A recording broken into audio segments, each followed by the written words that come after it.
Welcome, everybody, to another edition of Hot Program. I'm your host with the most, all the way from the East Coast. And as always, good people, I am in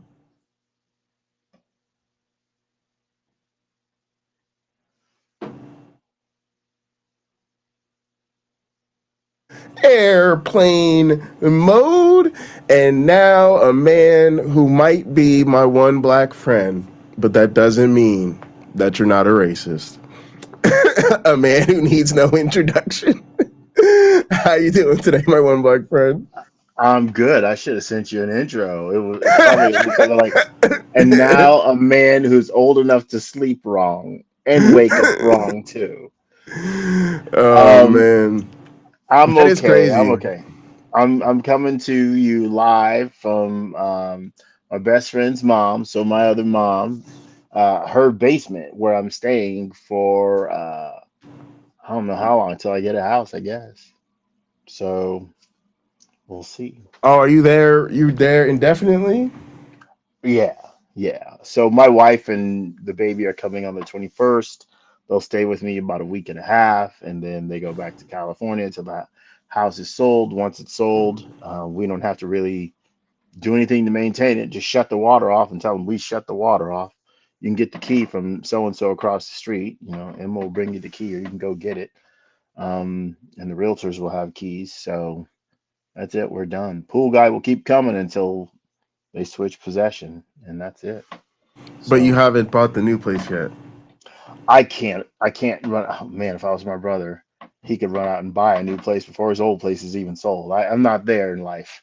Oh, so So you have to wait for that place to sell, then she'll move, she'll come to you, and then you'll get the new place. exactly, because I, Okay, I okay. I as much as I'd like to pick the new house, I think it's more important that she picks the new house. Sure, Because sure. I've been there and done that. If it's a rite of passage, which I kind of think it is, I've already bought the house that I wanted, that I thought I wanted. I've already decorated everything the way that I want it. My 1967 or 68 sculpted chairs are the exact chair I wanted for that house, and I bought it. I bought nine of them. So it just one decision after that, I got exactly what I wanted, and I learned that it didn't matter when it came to having all that stuff in a house. So now I told her, Mm-hmm. I just want one room that I make the way I want it to be. The rest of the rooms, that's all up to you if you want it to be. Sure. Yeah, So, I'm pretty much the same way. That's mhm. great. That's great. Yeah. Now, So, Pocket Locker, how are you doing? I'm hanging in there. I actually got a bit of a sore throat, so I may sound a little funny, but I think I'm okay. I'm not sure. It might be acid reflux. I'm not really sure what it is. It's not COVID. I took a COVID test, so at least Oh, it's not good, that. good. Um, Michael Beverly said, "Time to buy a ranch down here in Mexico. Get out of the states." My one black friend. Yeah, I'm. I'm looking into it. So I'm definitely. I got to get on it. Like literally, like now, like this week. Like I need to be looking for opportunities outside of the U.S. I think it's something. I've always wanted to live outside the states, Hmm. but I've struggled to find opportunities outside the states because academia is so you're trained you're trained to work in the country you're trained in, and then like all the opportunities people like it's just a transition that I got to try to make. All right, Well, go ahead. go ahead. No, I'm just saying there's a lot of English speaking countries. So, start with the UK Yeah, and there's the Isle of Man, places like that. Start there.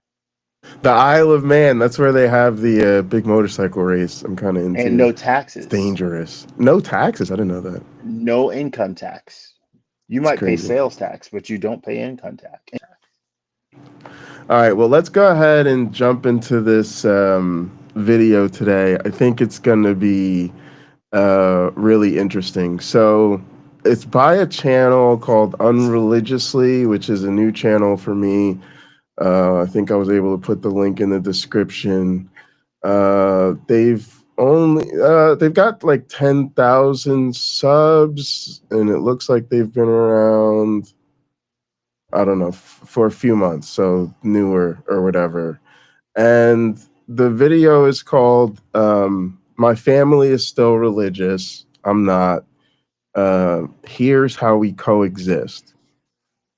And so I thought that that would be an interesting topic for us to cover, the idea of how people coexist with their religious family. However, I'm going to try to put a little bit of a spin on it, because while I'm interested in how people manage their relationships with their religious family, I'm also interested in helping people realize that a lot of times I think those are broken relationships. So, or maybe not, I don't know if broken is the right word, but they're unhealthy relationships. They're relationships with a power imbalance. In the title I said toxic relationships. So something I've been talking to Michael Beverly about is sort of personalities, and particularly disordered personalities. And I think one of the things that happens is people, it's easier for people to put that stuff on like people they feel are in power. So maybe like church leadership, apologists, like a certain class of, let's say, professional believers. But I really think the issues are actually more. There's way more issues with sort of your average believer, what I call the pew fillers, the people that are consuming all of this stuff, than I think we're willing to admit. And I think it's largely because it's so hard and uncomfortable for us to admit that there's something wrong with our loved ones. And it's really hard to admit when you're in an unhealthy situation with a loved one. So I think this is kind of interesting, because to me, this is where it all starts. This is what it's all about. Like, yeah, MAGA sucks. Yeah, we got to deal with Christian nationalism and all of that type of stuff. But for most of us, there's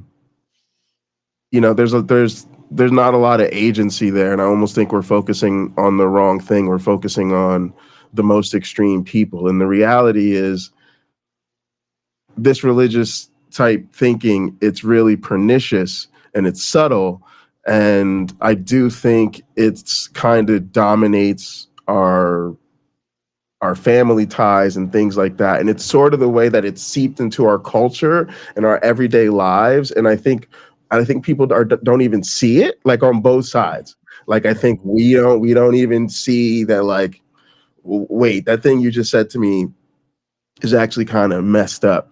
And I don't think they see it either. So I'm hoping, I don't want people to think I'm just here to ruthlessly just shit all over people's family or anything like that, but I'm just trying to point some things out to help people be critical and start to recognize these patterns. And also, I haven't seen the video, so I don't want people to think that I'm just like going crapping all over the content creator. Like, I don't know this person, they seem pretty cool, like their channel popped up on my feed. I haven't even seen the whole video. I'm just telling people where I'm coming at it, because yeah, I just want people to understand. So we're going to react to it or whatever, but I don't want people to think it's like, any like personal animosity towards this content creator. I don't know them. I'm sure they're great. But yeah, did you want to say anything else before we jump into it? Well, I'm completely unfamiliar with it. So, um, what I wanted to do a podcast about was families in relationships staying bonded if they could, right? Yeah, well, I think that's where I she's didn't, coming from. yeah, I don't like the idea of people splitting over ideologies, pretty much any kind. I think this is one that can be navigated by how many ever sides there are to the equation, and done so in a way where you can still really enjoy each other. My best friend's mom, she's very religious, and we'll talk about Christianity and things like that. social issues and stuff. And sometimes we're very far apart on what we practice, and what we believe. But essentially, I love her dearly, and I don't want an idea to change that. And I would say ideas don't have that much power. Sure. All right. Well, let's go ahead and jump into it and see how it goes.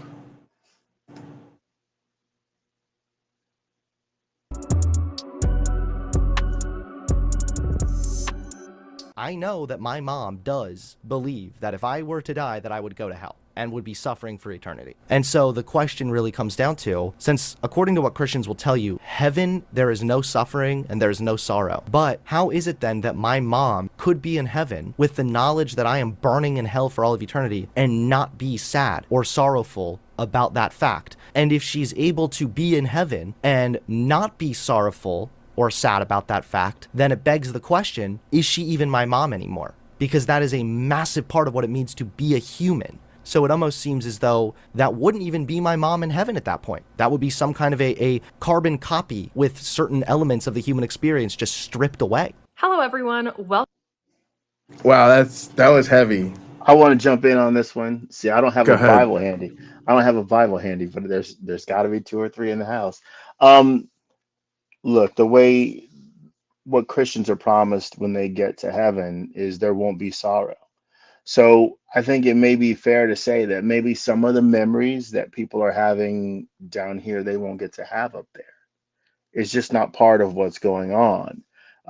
It could be that being in the presence of the Almighty God is so wonderful that there is no reason to be that is greater than that reason, and therefore sadness can't even enter your mind. Yes, it's sad that your loved ones that didn't make it there might be suffering, but it just doesn't come to mind. Again, you're overwhelmed. Maybe it's a trance-like state. You're going to be there forever if the stories are true, and forever is an extremely long time. When we're waiting for something for 30 minutes, it can feel like a very long time. Now imagine forever, where you're just sort of going on existing. But yeah, I think they will pay us no mind. I So, don't know if they can. I don't know. I certainly don't think that they will. Michael, what are you referring to when you say I don't think I could? Luckily for me, I don't have to worry about it. No religious people, family, friends around. Are you just saying like maintaining the relationships or what? Also, he said, this is what I say. If my mom is inside of heaven, she's not my mom. Obviously, my mom wouldn't be happy knowing I'm in hell. I've said this often. Yeah, all right. So I didn't expect to get into all this fast, but fuck it, let's do it. Yeah, I've thought the same thing, and I've tried to. Yeah. Can you not hear me? Hello? Can you hear me? Can you not hear me? Am I frozen? I don't know. He's just like staring at me. I think something went wrong, but I don't know what. I think it's a restream thing. He said I couldn't maintain a relationship with religious people. It would drive me crazy. I can't be quiet. Yeah, exactly. All right, hang on. My one black friend is back. Hello, can you hear me now? I hear you well. Yeah. Okay. I think I just need to connect to Wi-Fi, I guess. So Mike was saying I couldn't maintain a relationship with religious people. It would drive me crazy. I can't be quiet. So yeah, I obviously couldn't. But I just wanted to mention some things that have really taken off for me since I started learning about narcissism and religious narcissism. First off, is the whole thing. And it sounds crazy that I say that, but I literally mean it. The whole thing. What I mean when I say that is part of one of the telltale traits of narcissists is that they're obsessed with fantasies, is that they have a false self and they are literally obsessed with dreams of usually like unlimited success or beauty or power or money or you know, perfection, basically. Okay. And the fact that grown people are this obsessed with these stories, with these cultural narratives, like I'm telling y'all, it's like when the scales fall from your eyes, you start to see like, oh yeah, like that's part of it. Like the fact that they are this obsessed with this fantasy of literally eternal life is part of the problem, because part of growing up and being a normal human being is realizing that everybody dies, nobody lives forever, and you just have to like grow up and accept that. The other thing is, the truth is, no matter how we slice it or dice it, we all know what the response of them is. It's on some level, be it scriptural or whatever, God takes that worry from them, and they're not concerned about that when they're in heaven. Why? I don't know. I don't really like saying washing their fairy tales for them. But again, part of that is I just see through it. It's just, that's a lack of empathy. Like there's again, like if you are a believer and you're just super excited about heaven and living forever with God or whatever it is, like that's cool. But the fact that you accept that only happens for the chosen people, and you literally just assume that you deserve, and of course you're going to be one of course you're a true believer, of course you're going to be one of those people.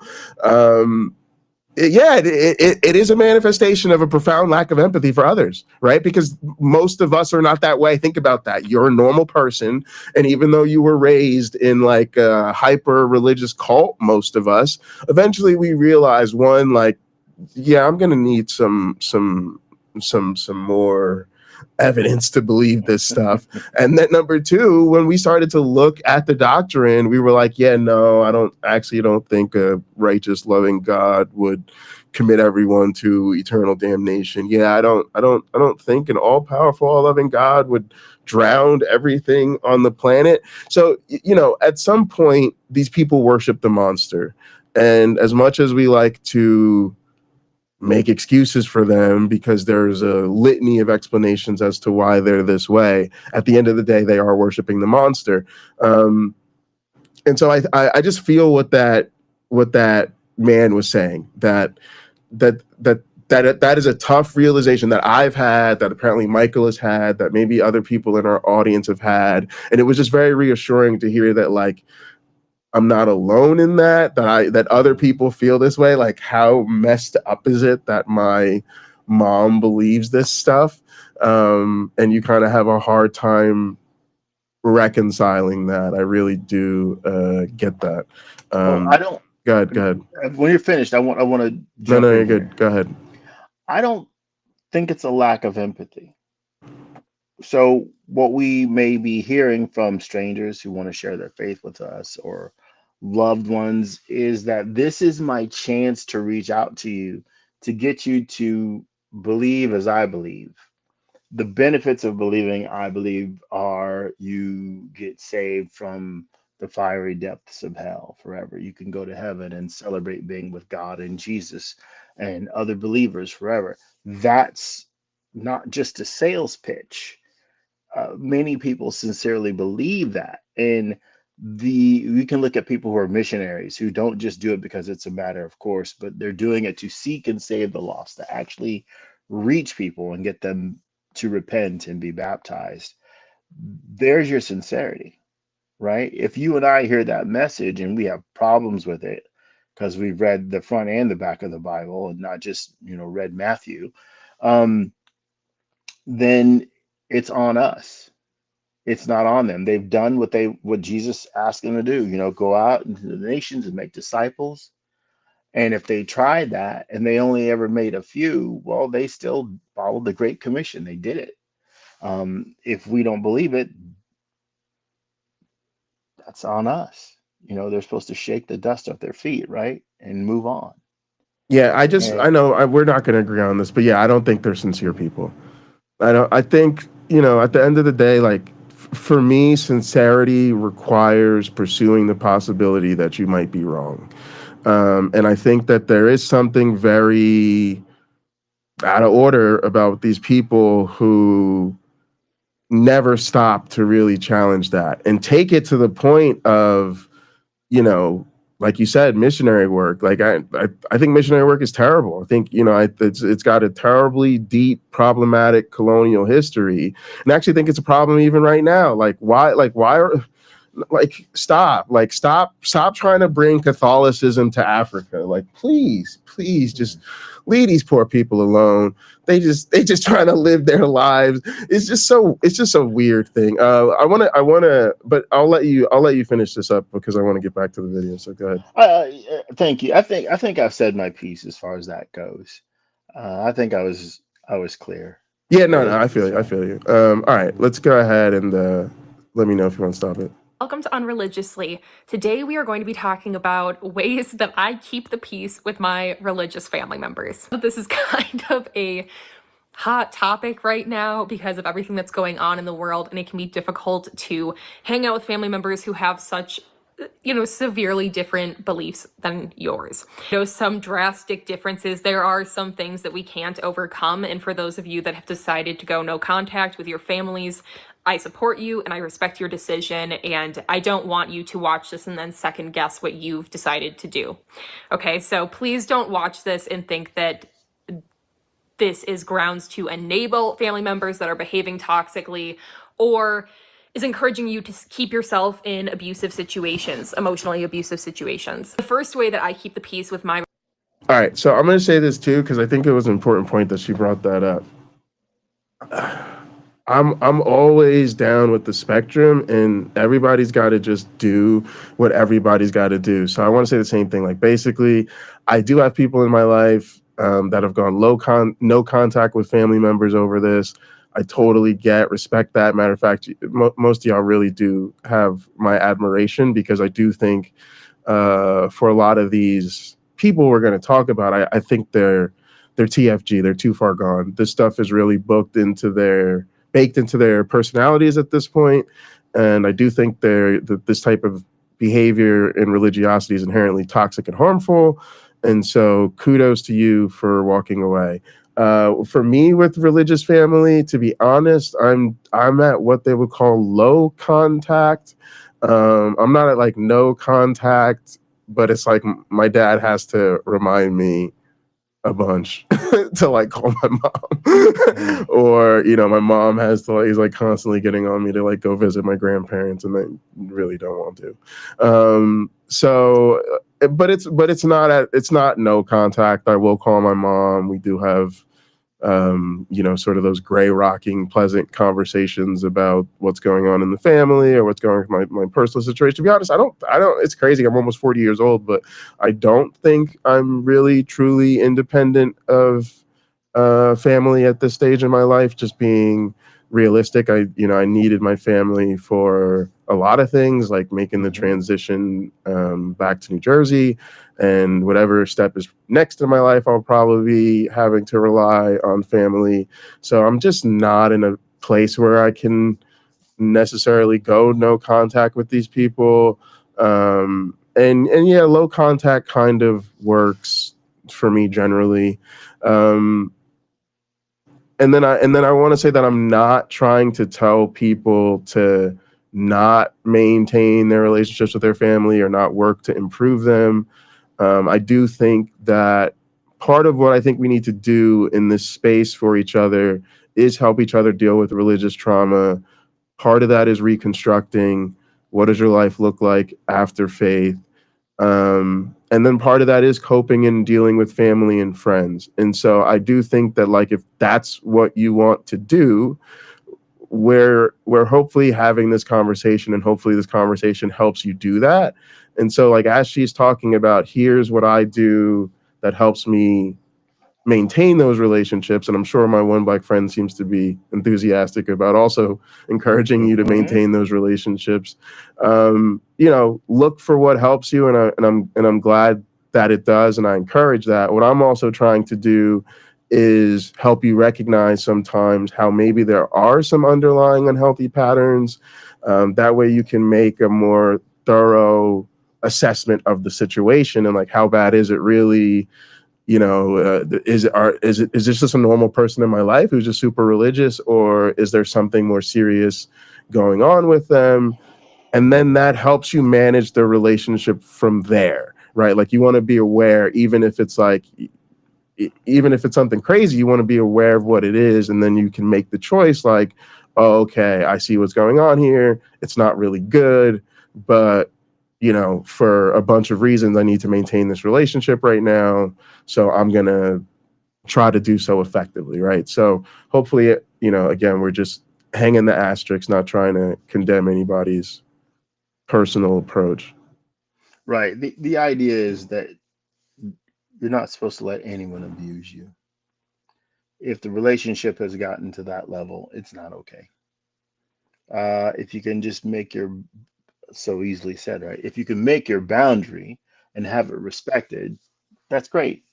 There are people who will try to cross that boundary just because they say they love you when really they just want to control you to some degree.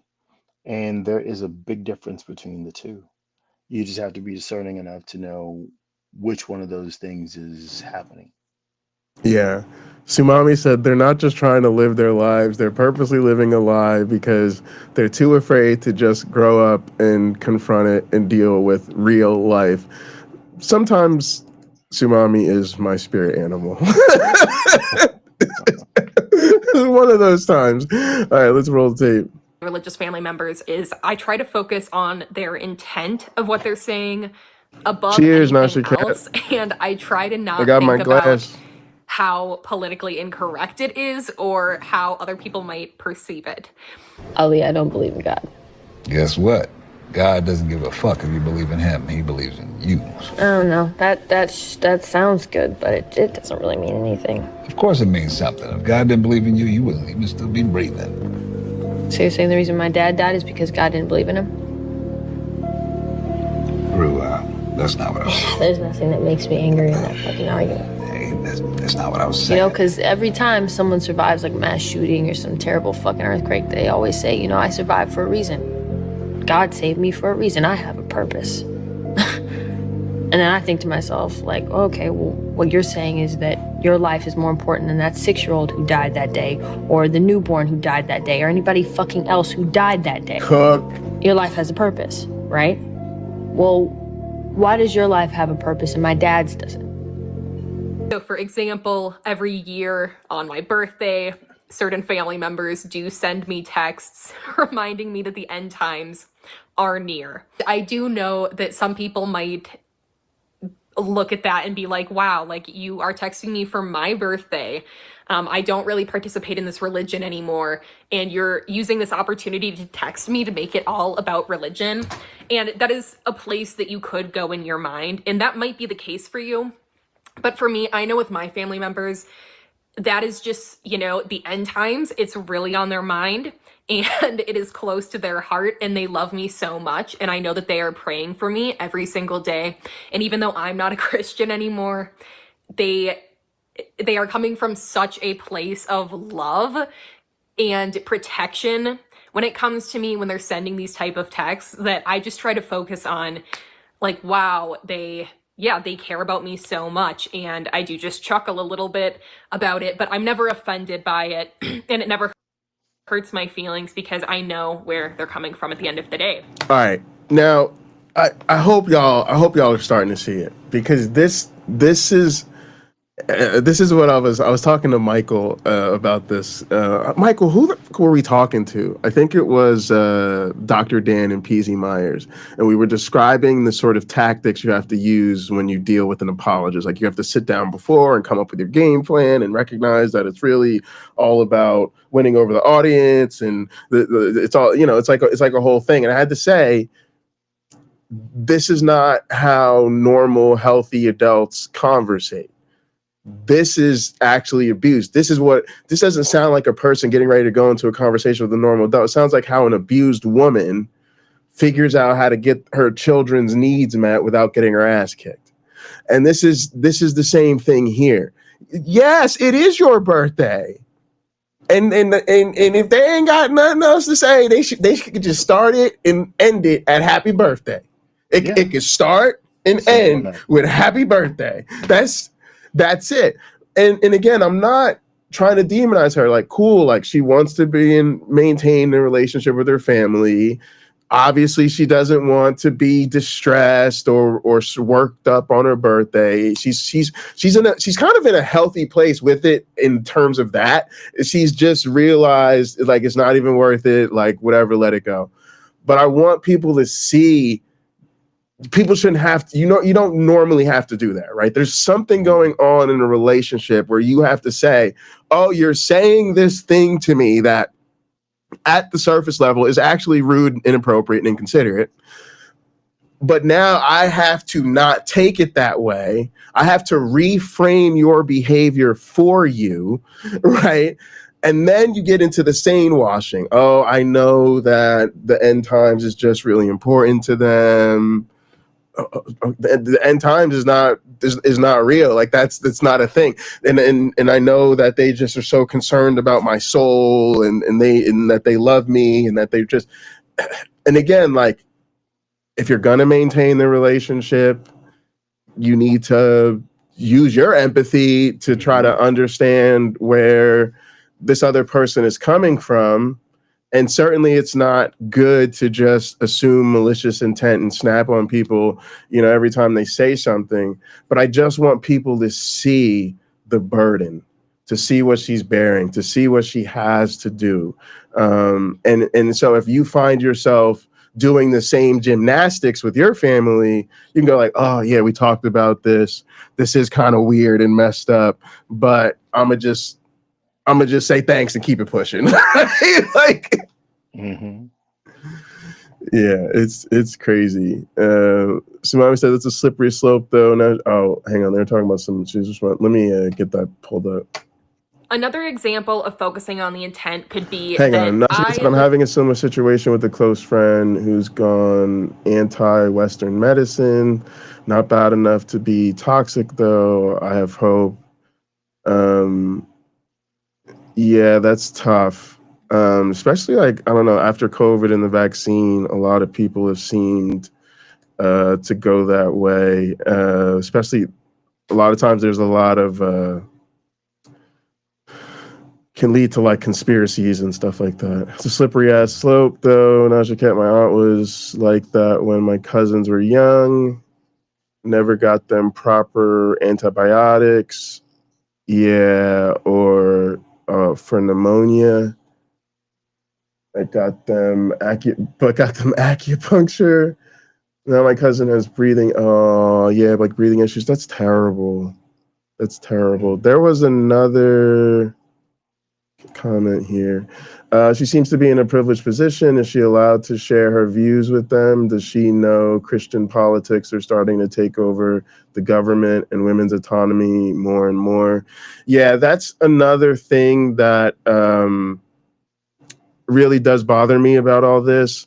Is I do think we're in a time where we just shouldn't be playing these games with these people. Like I just don't care anymore what you believe. There's just too much going on in the world right now, and Christianity is on the wrong side of all of it. And so I think that is part of, quite frankly, the narcissistic supply for these people. It just keeps it all about them. And again, the obsession with their fairy tale. Again, imagine being so obsessed with your fairy tale that you text a family member on their birthday, and instead of saying happy birthday, you tell them to save their soul because the second coming of Christ is near or whatever.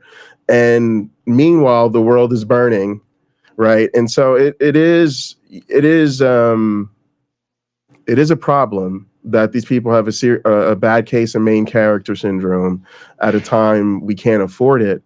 And it is another reason that like I end up being very low contact with religious family and no contact with religious people, I guess, outside of that. Is just like, to me, they're just not serious people in a time when what's going on. So it's very difficult for me. Did you want to say something, MyOneBlack Friend, for me? I did. Yeah, please do. I do.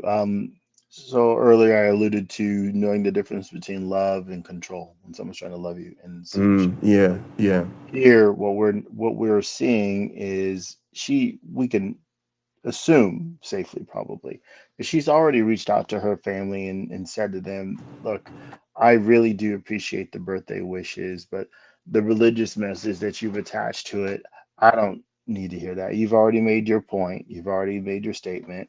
So they've done their Christian duty, letting us know. Now it's time to move on. Let's have a wonderful time together. Let's celebrate each other, and we can celebrate my birthday too. Um, Call the shots. This is your life that you're living. Yes, these other people are a part of it, and hopefully that makes it better and not harder. But set the tone, set the boundaries, and stick to them. Because chances are that other person has boundaries too. What if she was always snapping back with some comment like, hey, NASA checked, there is no firmament. So the Bible starts off bad on page 1 or 2, right? We know all sorts of stuff at the beginning of Genesis is just scientifically wrong.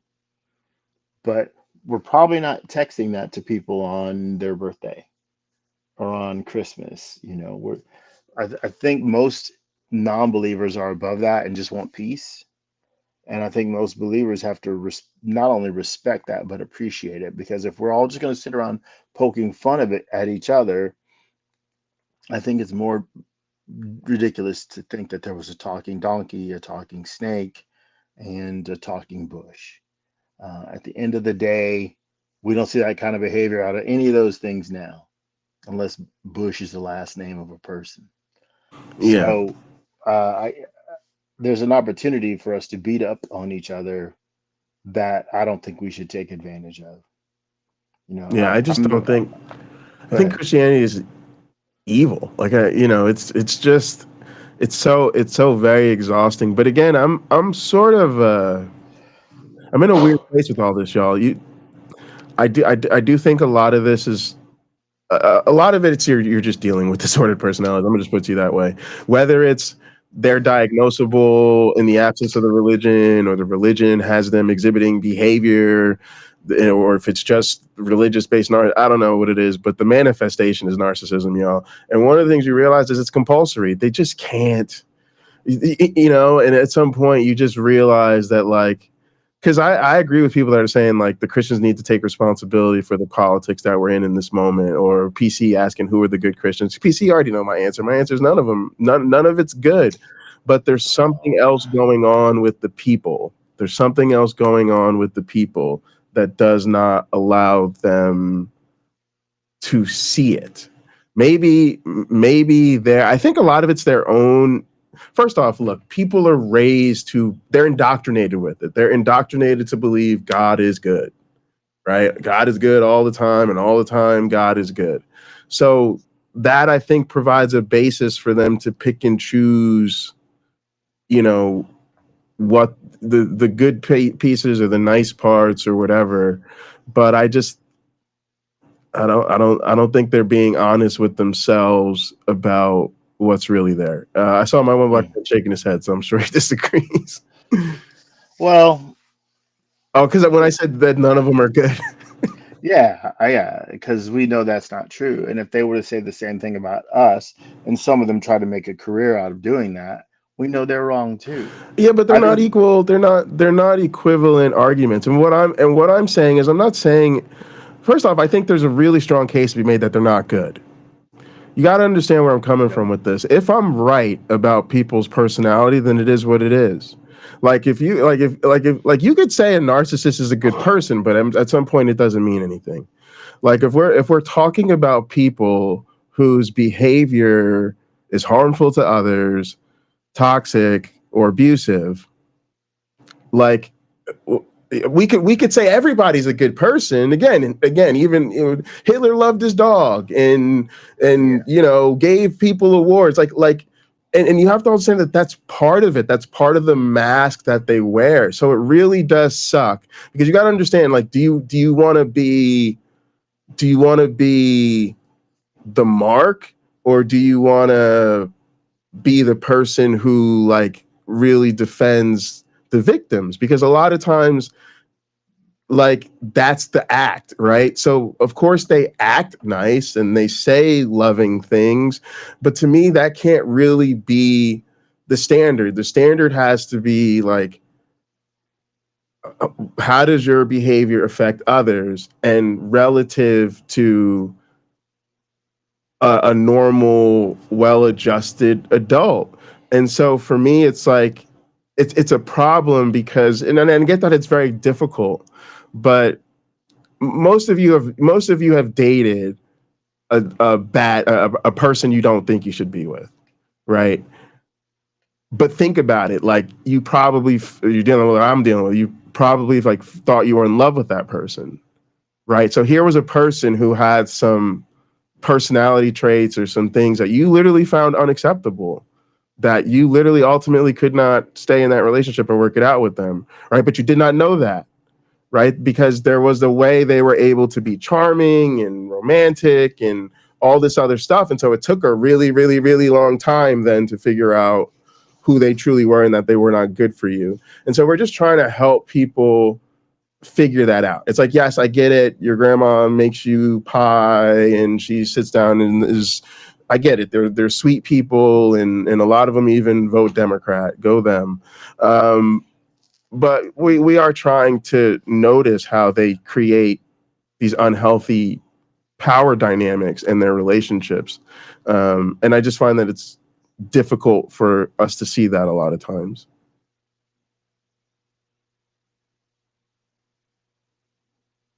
No, Mike says Christians today are no different than a good Catholic or Lutheran in the 1930s Germany. Sure, they love their families, friends, and German shepherds. So what? I know it's coming.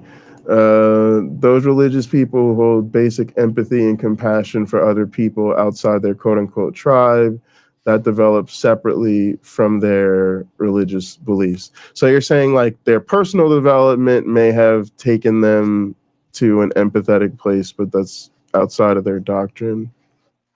All right, here we go. Out of state. I think my one black friend is putting on a jacket. Can you hear us? I hear you. Yeah. Okay. From where I grew freezing. up. So when I go home, it can be hard to find a place to stay. My family's house, my family childhood home, it's completely full. My brother moved out and he has a place, but it's in church housing. And so when I wanted to go back, I asked if I could stay with him with my boyfriend, who's now my fiance, and he said no, because we are unmarried and living in sin, and so we would not be allowed to stay with him. I know that my y'all, like,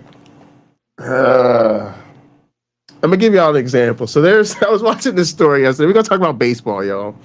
There's this guy, I can't even think of his name. And he's became famous basically because he always hits a home run when something weird or tragic happens in the news. And so people started to see some pattern there. But one of the stories is that during one of the games he was playing, I think they were in Kansas City, one of the broadcasters was heard off air saying, what did he say? Oh, he said, oh, we're in Kansas City, and he says that this is one of the F-slur capitals of the world. And so eventually this like blows up because he was on a hot mic and people heard him on the broadcast. And so eventually he has to stop the broadcast commentary and apologize for what he said. And of course, as he's apologizing, the guy hit a home run. And so it became part of the story. But what he said when he apologized, as soon as he apologized, he said, "I'm a man of faith. I see myself as a man of faith." And people noticed it was really problematic because, one, he never addressed the homophobic nature of the slur. He never even acknowledged using the slur. Instead, it seemed like he tried to protect his reputation by saying, "Oh, sorry, I'm typically a man of faith," right? As though to say, like, this isn't like me because I'm a godly person. But what I caught that really bothered me about it was, no, the fact that you're a man of faith is the problem. The reason you're a homophobe in the first place is because of your faith. It's your faith that would even make you think to say something like that about the people of Kansas City. Because if you weren't a homophobe, you would not. Why would you even say that? So if I were to ask him, no, why did you use this F slur, and why would you say this about people?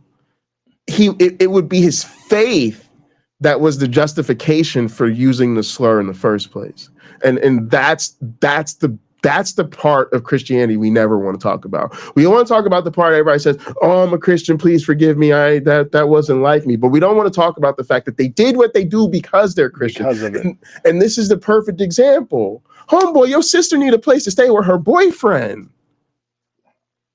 And and again, like, she should know better. You don't want to. First of all, they're not going to let you stay on church property, and you don't want to stay on church property. That is not the way to travel, homegirl. Let me tell you, that is not the move. But still, like, you're living in sin. Okay, and again, what is the result, y'all? The result is a cruel, self-centered behavior where a person's image and standing in this religious organization is a church is more important than showing empathy for your sister and allowing other people to live according to their own moral guides. So tough story, but you're starting to see where, to me, one, you're starting to see where the trauma comes from, and you're also starting to see why she is taking the approach that she has to her relationships with her family. Because again, they're out of order, but they're so stubborn, they're so compulsory, there is no changing them. So she knows, I can't fight it, so I just gotta adjust. I just gotta stay safe. I just gotta minimize hurtful things they say. I just have to accept it when they say dumb things to me. And so again, I'm not crapping on her. Do what you got to do, and I hope you have healthy. I don't think you can have healthy relationships with these people. I'm just going to say that in case that helps anybody. I don't think you can have healthy relationships with abusive people. One of the great things that's come out of, one of the only great things to come out of me going through what I'm going through, and for those that don't know, what happened to me is I was in a relationship with a narcissist, and I did not know. I was very confused and unhappy and miserable, and I talked to my psychiatrist about it. And when I talked to my psychiatrist about what I was dealing with, I was in counseling for other things. The psychiatrist said, "I think you're dealing with someone with narcissistic personality disorder." So it's important that I put that out there, because it's not good to be psychologizing people, and I want people to know this wasn't like me just like reaching, being like, "Oh, I don't like my girlfriend," and like labeling her something. This was like me actually seeking psychiatric care, and the professional being like, "This is what I think you're dealing with." And so that's what started this whole education for me. The one good thing to come out of it is I've been able to like help other people. So I just traveled with my dad, and I was able to like really help him like see what he was dealing with. So that's my goal, is to help people see that, like, oh, this thing is not okay, right? And so my point is, when you realize that, like, it sucks, but I just want to say that for people, like, I don't think you can be in a healthy relationship with an abusive person. So you really do have to get a handle on where they're at. Now, that doesn't mean you can't have a pleasant relationship with them. That doesn't mean you can't have a productive relationship with them, right? It doesn't mean you can't have great holidays and great memories and all that stuff. It's just you recognize. So, for instance, if you recognize your partner, for instance, has narcissism, and you stay with them, that's not to say you're never going to be happy, but you're going to learn to accept that lack of empathy.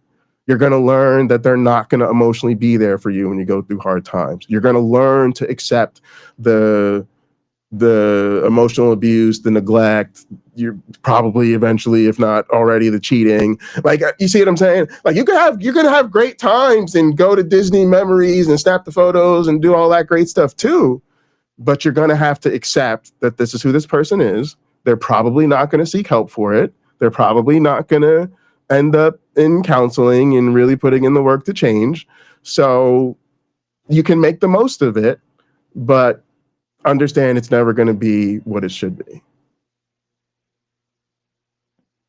brother does believe that I'm living in sin, and he believes that I'm, sinning by doing what I'm doing and all of that. But I also know that he is just trying to respect the rules of the Thanks, church Mike. I really housing that appreciate he's that. in, if that makes sense. And so even though that was hurtful to me in a way, just that I wish we weren't in a situation where my life is causing us to not be able to connect as well, even in a minor way, even though that's a little bit painful. I'm not hurt by him because I am focusing on the intent, and the intent is that, it is not realistic for me to ask my brother to risk his job at the end of the day. So while maybe culture could look at that and go, wow, you're really judging your family or something like that, I can look at that and go, no, actually, I know what's happening here. And even though there might be a pain point there for me, it's not something that is hurting my feelings. The second thing that really helps me keep the peace with my religious family is that I respect their religion. Should respect every single religion, and that includes Christianity. I do my best when I make these videos. I do a lot of religious commentary. I try my best to be very understanding to the Christian point of view because I remember having it. So when I'm talking to my family members, I'm not going to make them be someone that they're not. I'm going to respect their religion. If they're not comfortable doing something, I'm going to respect that. I'm not going to push them to do those things. I'm not going to intentionally try to make them uncomfortable. I'm not going to flaunt in their face that I'm living with my boyfriend. They certainly know that I am. And it's not like a hidden topic. But I'm going to respect where they're coming from, and I'm not going to try to make them uncomfortable in any way. I think that people can try to push the envelope a little bit with their religious family members because of hurt that comes from growing up in religious childhood, and that is so valid, and I completely understand it, and I have been there. But as I've grown up, I've found that I'm an adult now, and it's important to me to respect people's religions, and that needs to also extend to my parents and my extended family members or people that I grew up with that are religious. And so, again, you need to respect yourself too and prioritize your own mental health. So if you can do that and also maintain a relationship and be respectful of their religion, then I would say, do that. The third thing that... All right. So, do you want to start with this one? Go ahead, MyOneBlack Friend. Well, sounds like I'm in an echo chamber with that whole respecting other people's religions.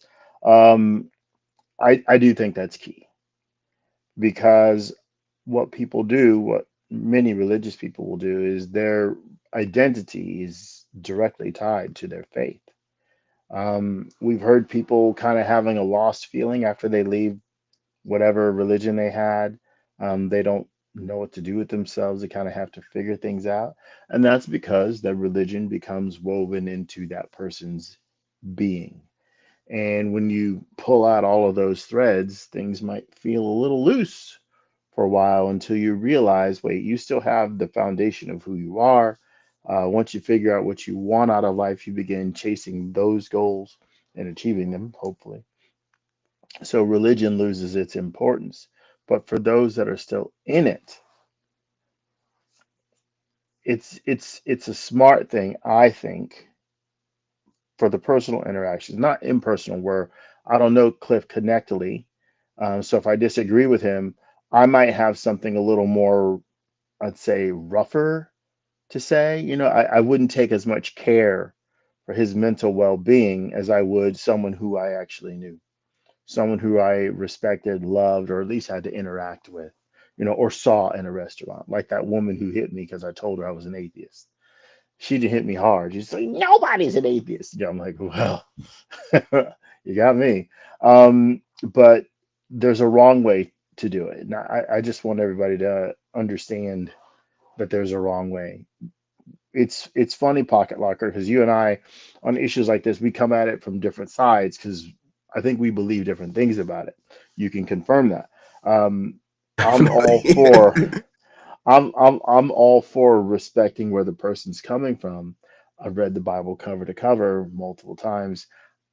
I think there's a lot of things in it that aren't necessarily true.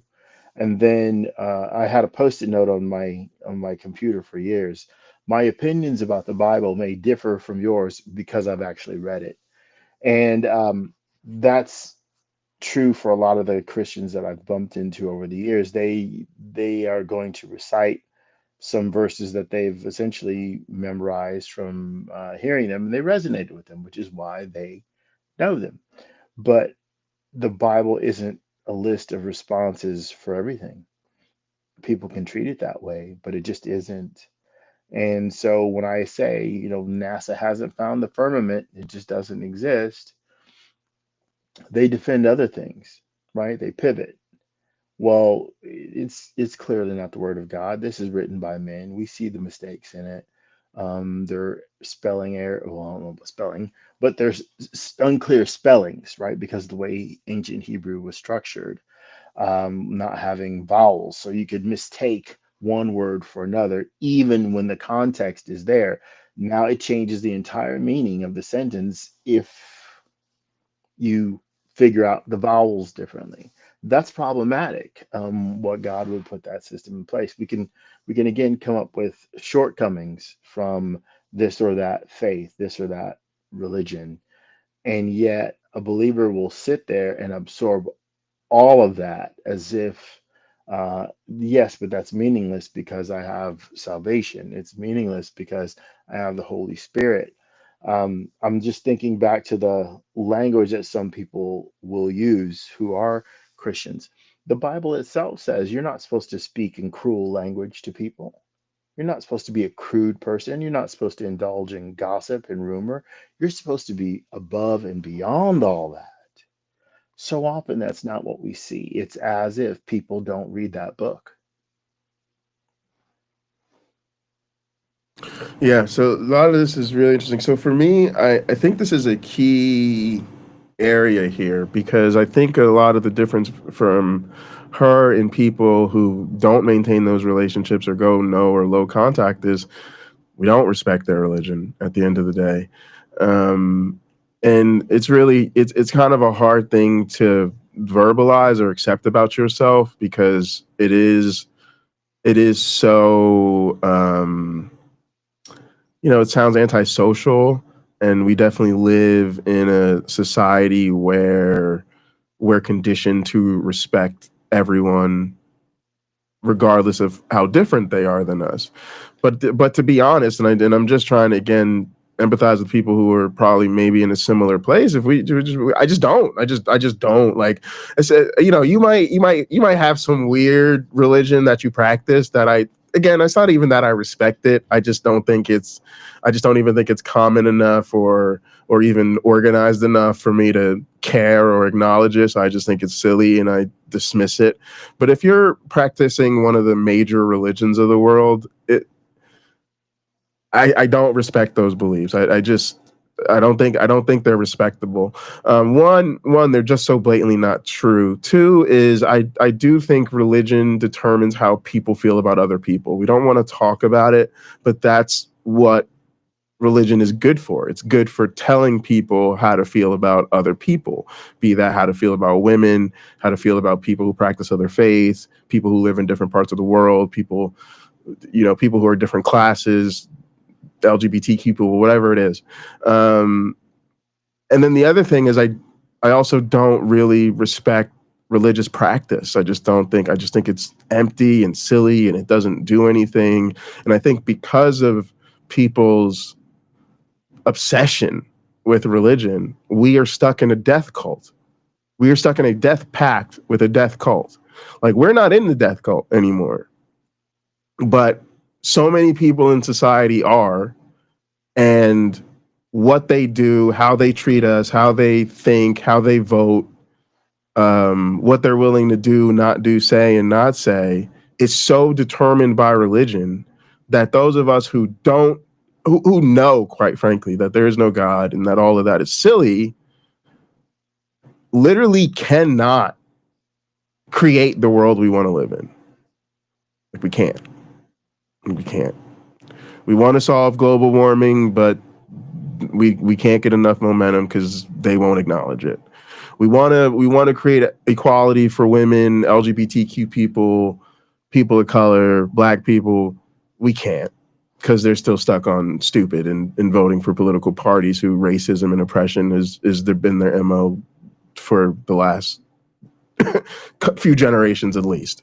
The list goes on and on, but it's we couldn't get the pandemic under control because they didn't want to social distance or mask or take the vaccine, and you just get to a point where it's just I'm exhausted. I just want the suffering to stop. I just want the pain to end. And it's ridiculous that we have the resources.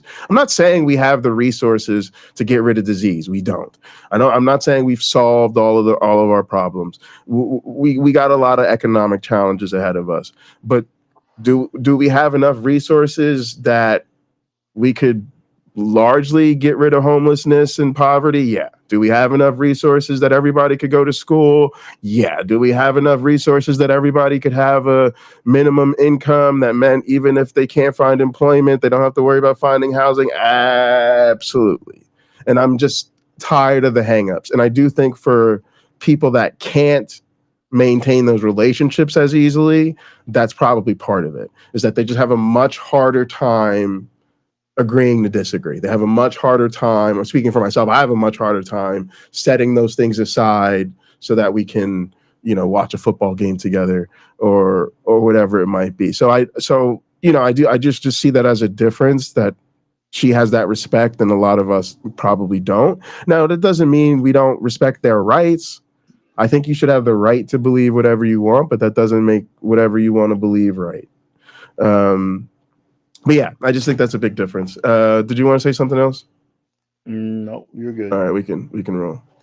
Mm-hmm. Helps me stay in a positive relationship with my family is that I meet them where they're at when we talk, and I encourage them to do the same thing for me. So my mom is religious and I'm not. When my mom is talking to me, she will talk to me about what the Lord is doing in her life. She might talk to me about other things spiritually going on. She might send me a podcast that she's interested in that is about something spiritual. And she knows that I don't believe in God, but I'm still going to listen to that. I'm going to talk to her and respond. I'm not going to say, Mom, I don't believe in God. I'm going to say, I'm so glad that God spoke to you in this way and that you feel so much peace from that, because I genuinely am. I know that not everyone can do this, but when it comes to my family members, because I want to join them and meet them where they're at, when I talk to them, I believe in God for them. My mom wants me to pray for her. I'm going to pray for her because I am choosing to believe in God for my mom. I'm respecting their religion and I'm choosing to, meet them where they're at. And I'm not going to go through a conversation and correct them because that is going to impede.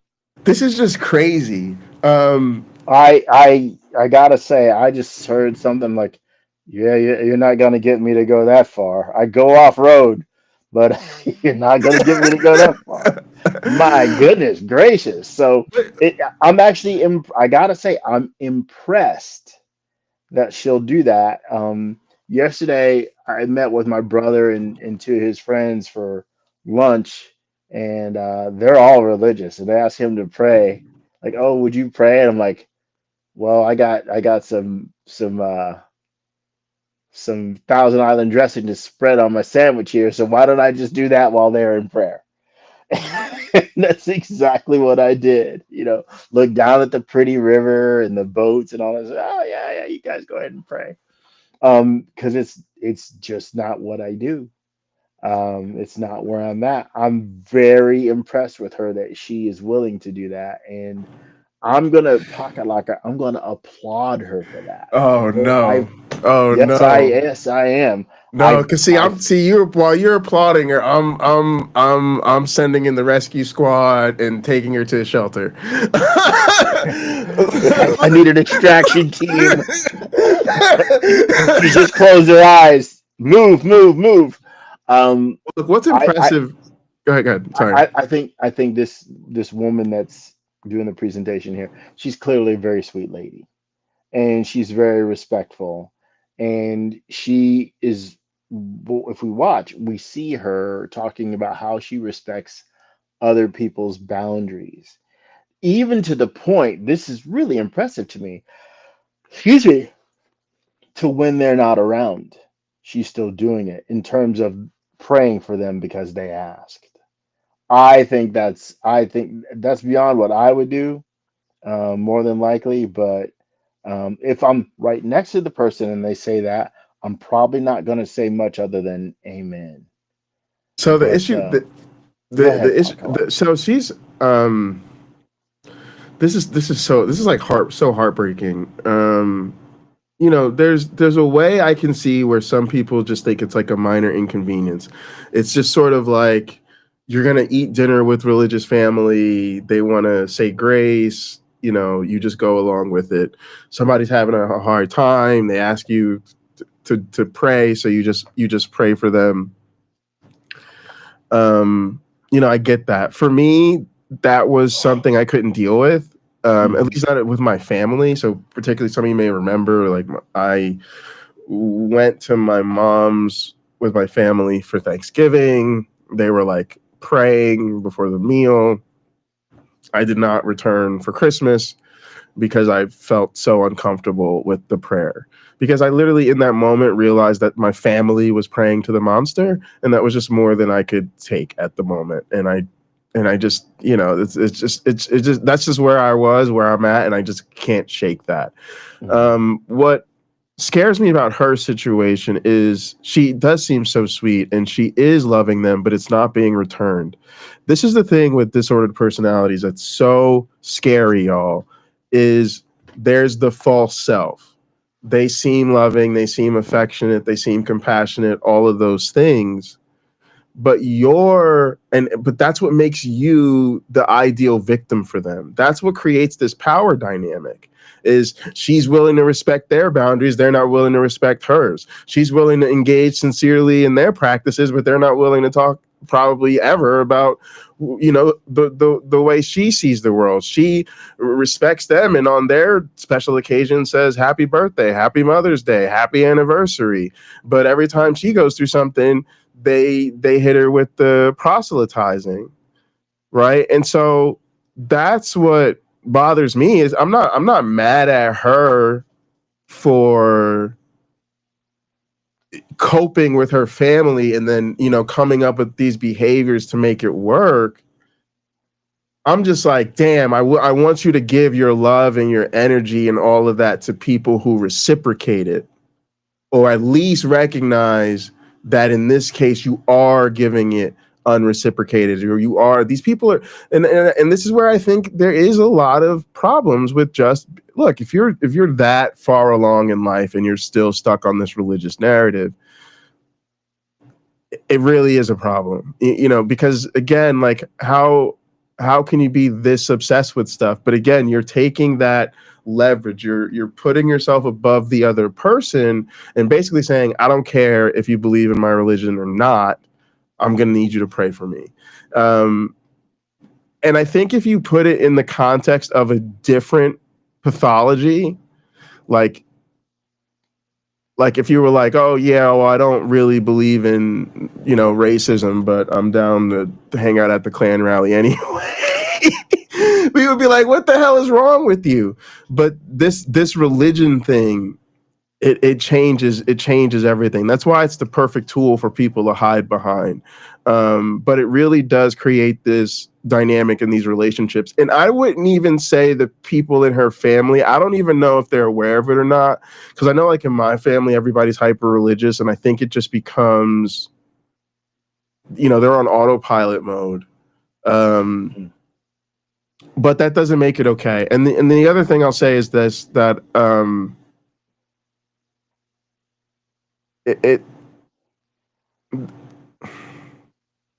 there's another reason I think it's okay to not confront them. And that is that I don't think it matters. The most hurtful thing in my family ever was the fact that I talked to my mom and her husband about all these things. And so many of the problems that I have with Christianity, I said to them. And I essentially realized it went in one ear and out the other, because these people don't care. After that, I started talking about Christians just want to be Christians. And so I think for a lot of people, when somebody's too far gone, let's say, because I know I don't want to over psychologize people. I do think we're dealing with disordered personalities, but I want to try to use language more people are comfortable with sometimes. So let's just say people who are too far gone. It really becomes a hassle, and they're not going to change. And so a lot of times people just avoid confronting them about those things. And that's the place where I understand it from. They're too far gone. It's not going to matter. You're not going to melt their heart. Because for a lot of us, I think we're avoiding the confrontation because we don't want to see that. You know, in some sense, I couldn't help it, y'all. My couple things. One, my nature is just to go there. You know, I feel like if I have a resource or I know something, I can't just watch people around me, you know, believe the wrong thing or something like that, right? Like, I don't know, just something in me to say, hey, I learned this thing, let me share it with you. And then also, I think part of the mask of a lot of Christians is the fake self-awareness. So they'll talk to you about, you know, not being quite satisfied with their church, being concerned about the influence of MAGA in Christianity, or how many of their neighbors or people they go to church with or Trump supporters. Maybe they'll even talk about doubts they have, right? And so, and to me, that is why do I call that part of the mask? Because it's the appearance of critical thinking without the follow through. They're not really challenging or questioning or considering changing their identity. They're feeling other people out to see how they feel about their association. In other words, can I convince you I'm not one of the bad ones? And so what that does, though, is it makes you think, oh, this is the person to share with. They're having doubts, they're a little iffy on their church, right? So you think, oh, I'm gonna share with them because now it's time for you to realize this is all a scam and get up out of here. So I fell for that, and some of y'all may too. So that was part of why I felt like I had to have the conversation, because I believed the believers in my life were expressing a certain vulnerability about their belief that made me think, you know, helping them explore their doubts would be a welcome activity, right? And then the reality is it was not a welcome activity. They just doubled down. And now, y'all, I hate to say it, but the cat's out of the bag. I know my mother knows her religion is some bullshit, because I looked her in her face and basically told her it was. And she knows how I get down. She knows I would never. Y'all, really? Y'all know I don't play. I keeps it real all the time, and I definitely try to have receipts for things. But like my mother, imagine the audacity I had to have to challenge my mother's religion to her face. Come on, y'all. It's because I know what I'm talking about. I would never if I was iffy on it. So it's kind of like the I know that you know that I know that you know that I know type of situation, right? Once that happens with family, there's really no going back, because they could never tell me it's an honest thing. I at least gave them enough that a sincere person would have to follow up on it.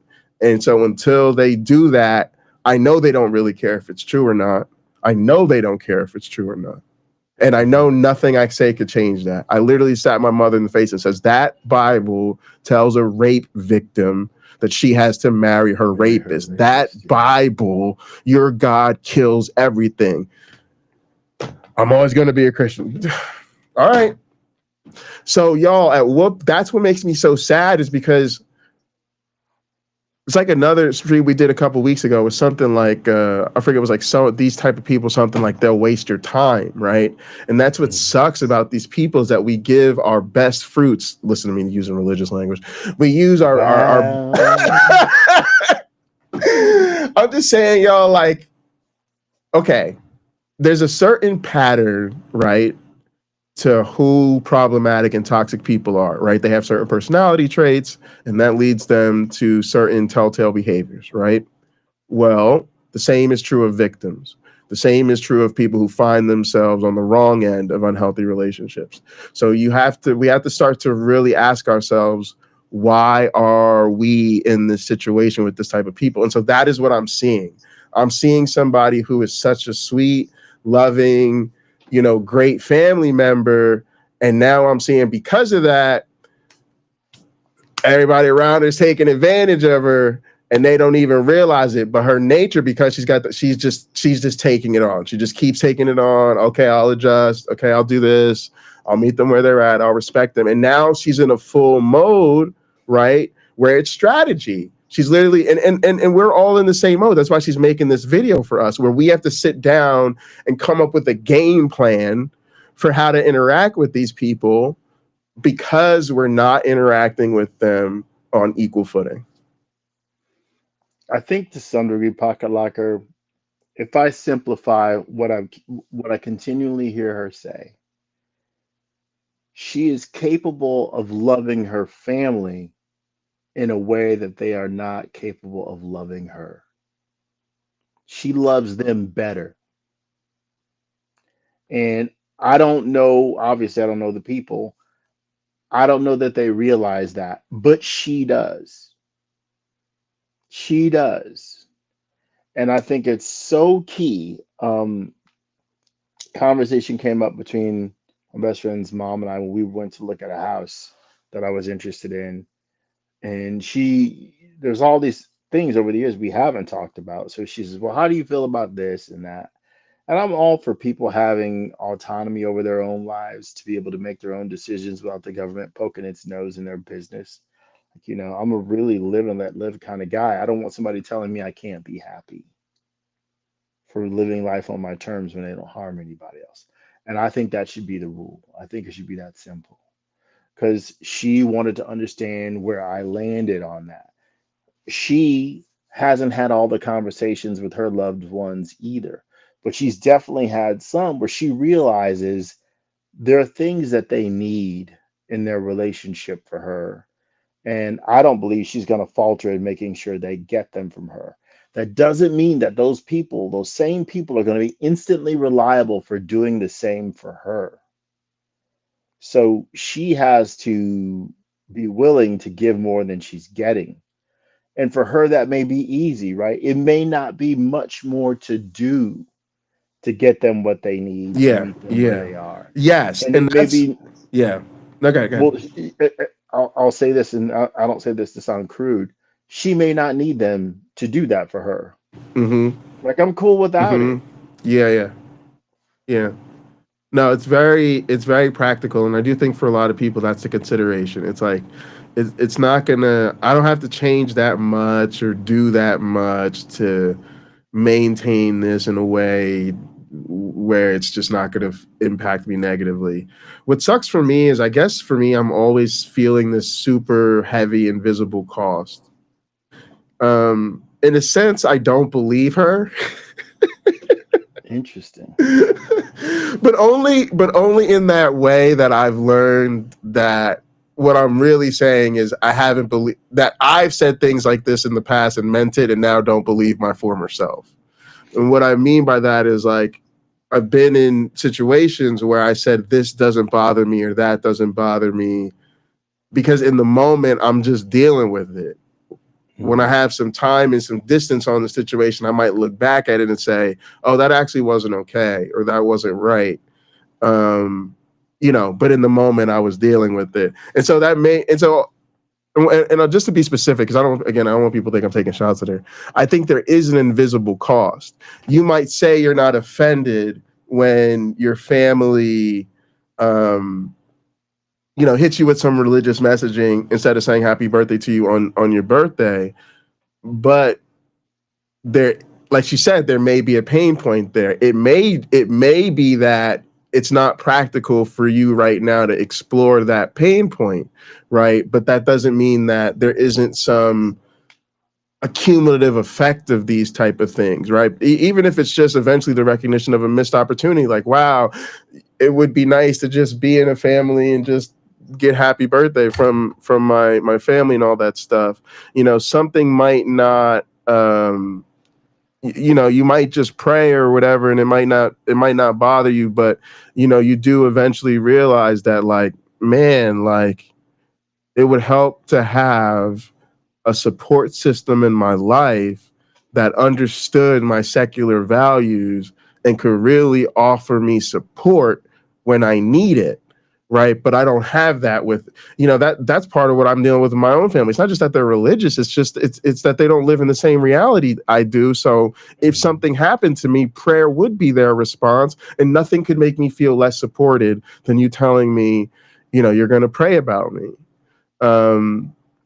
So it's, so that's all I'm saying. I'm not saying she's a liar. I'm just saying that there is a cost to these things, even if we don't feel super inconvenienced in the moment. We deserve to have a support system around us that can meet us where we're at and respect our beliefs, right? And all that type of stuff. Agreed. Yeah. Yes. Yeah. Is it fair to say, based on that comment alone, is it fair to say that you want to be on her level? Yeah, in some sense, when I do, but it's think, not easy. You tried, right? Yeah, a lot of us would like to get there. I just think for me, if I would like to get to, I think what I would say is the next step, which is, I don't think she's done a good enough job of, like, asserting her boundaries. And I also don't think she's done a good enough job. And I shouldn't say, like, good enough job. Look, none of us are even doing this stuff. So there's no real such thing. But I think the next step for self-care, I would think, would be, like, articulating the difference in values. I think there's a lot of times we do allow it to be a cognitive thing. But in relationships and in life, emotions play a huge part. And so I do think there's a disconnect sometimes when you're talking to believers, because they think because we're talking about belief and non-belief that we're just talking about we think differently.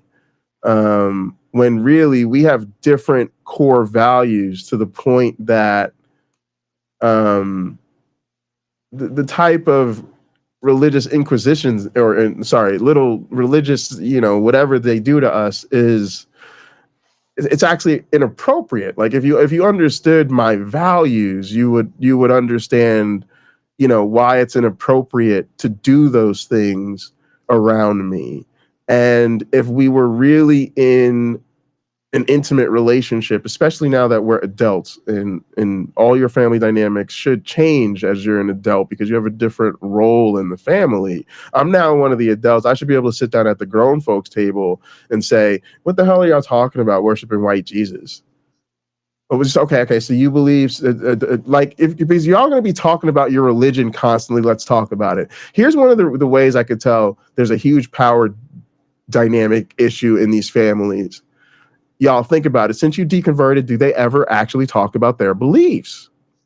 Religious families don't talk about their beliefs. They just assume, it's like you just assume religious posture, you just assume the religious identity, you just assume the religious behavior, but they never sit down and actually, like, do they believe Mary was really a virgin or not? Because that's a huge deal. Do you think Jesus was born of natural causes and then they made up a story about it later? Or do you believe Mary truly was a virgin? Do you believe Mary ever sinned in her life? Because Catholics believe the Immaculate Conception, y'all, is not about Jesus. It's about how Mary was conceived without sin, y'all. So you, like, talk to me. They never want to talk about these things. So if we were, that's what a real relationship would be. It would, because it would be, you hear me. And so, yeah, I would love to get to a point where I'm not offended, but that's why I'm not there. Here's where it comes for me. For me, it's like you just cut people. I cut them off eventually. The goal for me is really independence from people who are not on my level. I know that sounds cruel and dismissive, but it's not coming from a cruel and dismissive place. It's coming from a place where I've accepted that other people other people's differences are deeply ingrained in them, and that I can't make them change. They don't want to change, and so they're not going to change. And I am trying to learn how to filter out people of my life who can't treat me the way I need to be treated. And so it literally is like, I personally feel like most of the religiosity in my life, and it does depend on the relationship. It's a lot worse coming from my mom than it is a card player. If I go to talk to you guys about a card playing event I went to on Easter, if I go to a Easter pinochle game and everybody's being super religious and talking about church, I don't care because these people are, while they're people in my life, and I consider them positive influences in my life, we're just not that close, right? They're just card players, and I don't care what they think and feel. But not being able to get, sort of secular support or whatever from my mother, is a much bigger problem for me. And so, yeah, it's hard for me to talk about this, y'all, because, because of what I'm going through right now with my ex. Like, I didn't leave because I was unhappy. I didn't leave because I wasn't willing to support whatever would be needed to make things better. I didn't leave because I wasn't committed. I didn't leave because I wasn't in love. I didn't leave because I didn't want to spend the rest of my life with this person. I left because I accepted that they probably can't change. That the reality is they have a personality disorder, and that means that this is who they are. The issue is with fundamentally who they are. It's not going to get better. And so leaving is the only choice I have to save myself.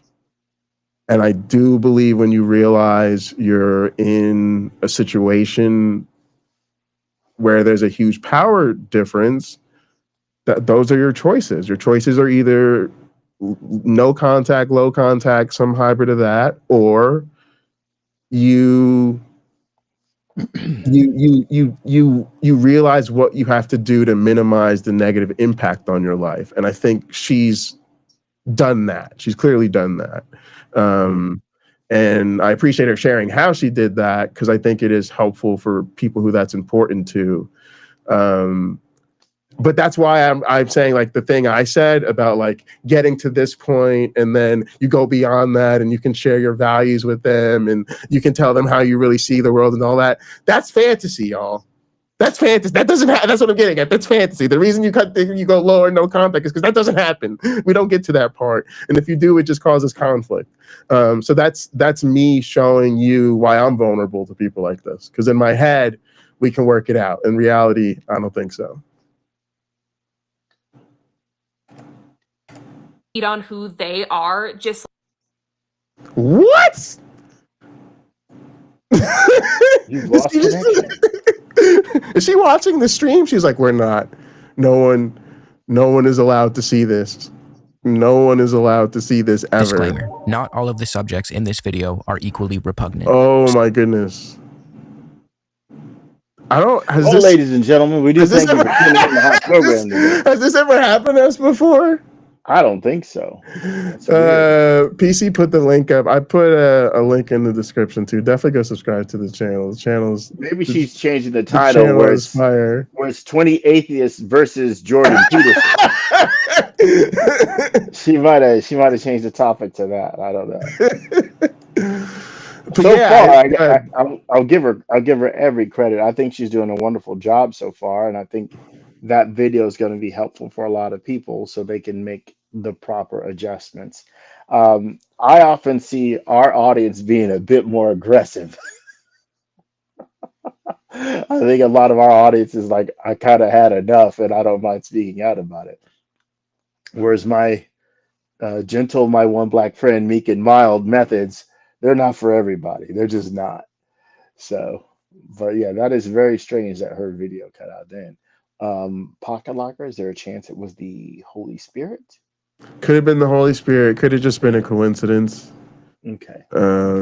Well, somebody said maybe she got copyright struck. That would for suck. what? She did That have a little couple clip? clips. Oh, Yeah, I don't know. God. I hope that's not the case. I hope it's not the case. But you know, people will be. I've never seen her before. I didn't add her, and I highly doubt if she's like watching our stream. But if so, love the channel, love the video. Casey Malone watched our stream. She did. I would love to have Casey Malone on the channel. I'd love to have Unreligiosity on the channel too. I think like it's so different. Like when I talk about apologists, there's so much hatred, quite frankly, in where I'm coming from. When I'm talking about somebody like Casey or her, it's so much like I'm coming from where I'm with you. We're on the same team. You're right? you're already on their Yeah. side. Yeah, so I'm it's already on your easy. side. I'm just like, man, you deserve better. Yeah, but definitely, I admire the approach, and I do think that's in this space what's really necessary, because you have everything from people who are just starting to question. We have people who never quite, frankly, ever come to identify as atheist. And you have people who definitely remain super close to their religious family throughout all this, all the way through to people who, like I said, go no contact or low contact. And so it's, we need the content to like reflect that spectrum. I agree. Again, my position has long been I don't want the bonds to be broken, especially if they're strong, and even more so if they're fun. It is difficult to lose a person who you enjoy out of your life at all, be that because you are too busy. That happens, due to life events, Yeah. or they pass away, or you move away, or any number of things like that. Um, I don't have religious differences, or I have differences, but not like the differences that do this. With friends back in California, like I miss them. I'm used to talking with them frequently, or going to visit, or them coming to visit me. I don't have that right now, you know. Granted, I have older bonds here in Indiana, and I'm seeing some of the people that I grew up with, which is fun. And so I'm making old connections new again, if you will.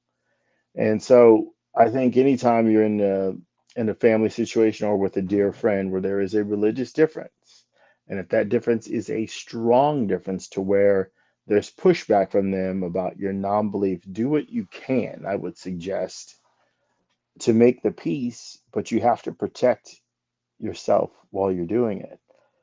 Um, I've been lucky that I didn't hear a lot of, well, you're going to go to hell and you'll burn forever.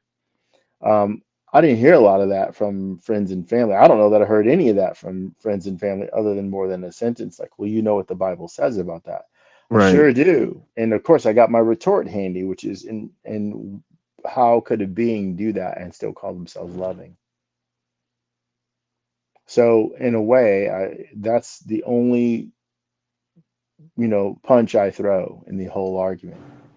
And I think it's a hugely effective one because they may not agree with it. I know when it was thrown at me, I didn't agree with God. Still don't. The God of the Mm, Bible. Still don't. If he's real, I have all sorts of problems with him. And I would have no trouble on Judgment Day mm. standing in front of me. Like, "Well, you know what's coming, don't you?" I'm like, mostly, yeah, I suppose. But I'm sorry. You're just unsavourably. Why didn't you have Jesus die for your sins too? Right. That'd probably be my smart aleck retort. I certainly would have more than one, but I think we do have to protect ourselves. That's key.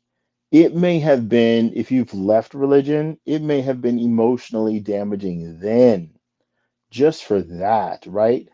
I wasn't out on my first read through of the, well, I guess by the time I finished, I was, but at the beginning of my read through of the Bible, where I'm objecting to so much that I see, I didn't call it quits entirely. It didn't take long for me to disbelieve Yahweh, the God of the Bible.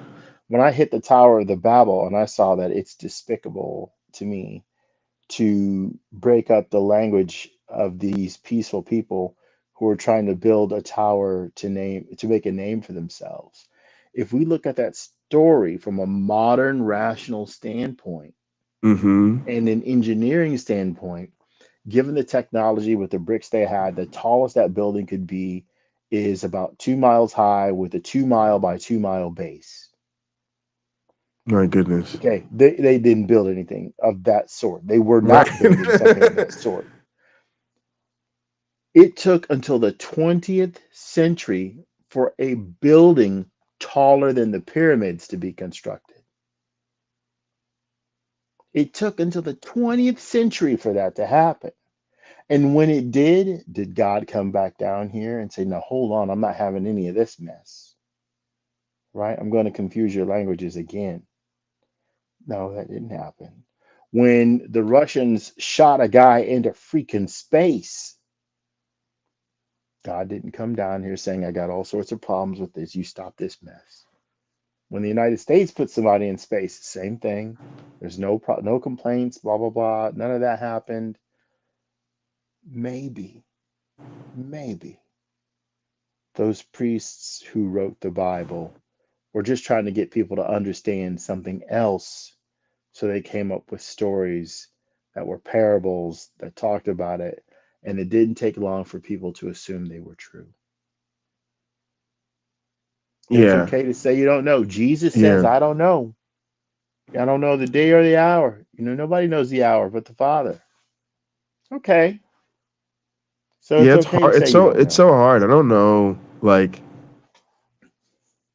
I say this, the further and further I get away from like practice, like the less and less I understand or make sense. So I don't even know what to say to believers anymore because I don't know how any of it makes sense. I don't even know like what the right questions are. It's just like, Locker, you know what? It's not the only thing to enjoy talking about. it's It's far true. from it. Yeah. It's far Yeah. from it. You Make talk about conversation. something else. If you love collecting, you know, shoes or something like that, then talk about that. If it's obviously you're very much into the work that you do as a professor, okay, you can talk about that.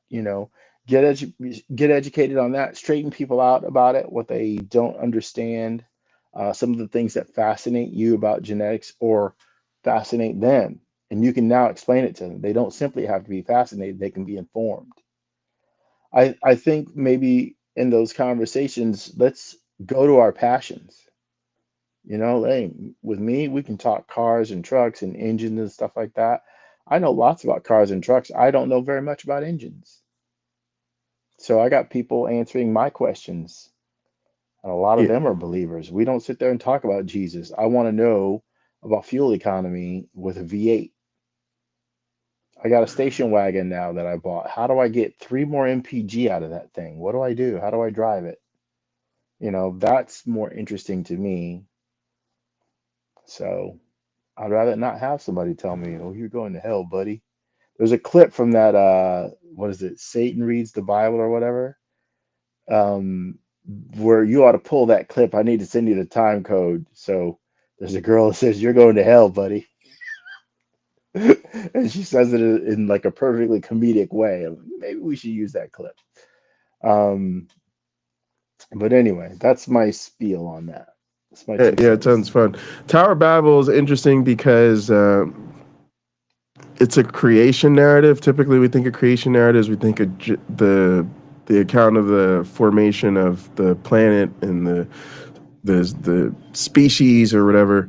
But actually, the Tower of Babel is a story that is a creation myth about the origins of language. And the Hmm. alternative is, which we know to be true, is that languages evolved. So it's Very interesting in the simple. sense of you can get people to think about um, evolution versus sort of myths.